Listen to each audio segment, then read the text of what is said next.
Dans cette vidéo, nous allons voir lacération.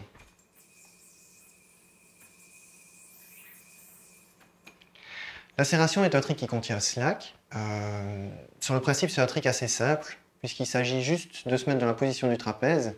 Le trapèze qui est une des positions les plus élémentaires qu'on puisse trouver dans la pratique du yo-yo.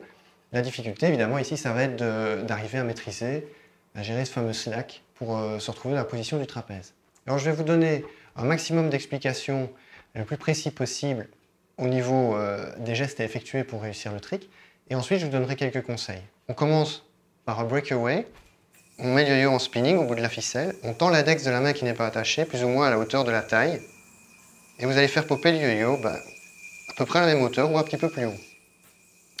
Et avec le bras de la main qui est attaché, vous allez faire un mouvement assez ample pour créer une boucle qui va passer sous le yo-yo. Et cette boucle va devoir passer sous le yo-yo et se positionner sur l'index de la main qui n'est pas attaché, comme ceci. Vous allez tenter assez rapidement de tricher peut-être un petit peu avec ce geste et d'essayer peut-être même de faire un underpass sous le yo-yo ou de capter la boucle un petit peu trop avec l'index de la main qui n'est pas attachée. Et un petit peu comme je l'avais dit dans le tutoriel sur le trapèze, essayez de ne pas prendre cette habitude, essayez d'être assez statique avec cette main-là. Parce que dans d'autres tricks que vous aurez sans doute envie d'apprendre plus tard, vous ne pourrez plus tricher de cette manière-là. Donc essayez directement de prendre l'habitude d'être précis. C'est la ficelle qui doit venir se positionner sur le doigt et pas le doigt qui doit aller chercher la ficelle. Je pense par exemple à un trick comme Plastic Whip. Eh bien dans ce cas-là,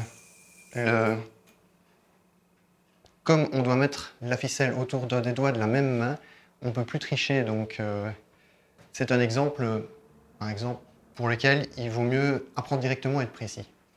Un autre conseil que je peux vous donner, c'est au préalable, avant de commencer à vous entraîner, de vérifier la tension de votre ficelle. Si vous avez du twist, enlevez-le. Sinon, ça va vraiment vous poser des difficultés pour ce genre de trick. Une dernière chose, c'est plutôt un constat pour certains. Lacération ne posera aucun problème après quelques essais, il va être assimilé. Pour d'autres, ça risque d'être un petit peu plus long, c'est de l'ordre du déclic.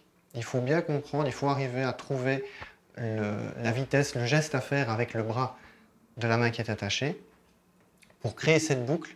Mais une fois que vous y serez arrivé, vous y arriverez presque à chaque fois. Donc ne vous découragez pas, c'est tout à fait normal. Je ne vois pas d'autre chose à dire à propos de ce trick. Moi, je trouve que c'est un trick qui est très joli à regarder, donc entraînez-vous bien, c'était lacération.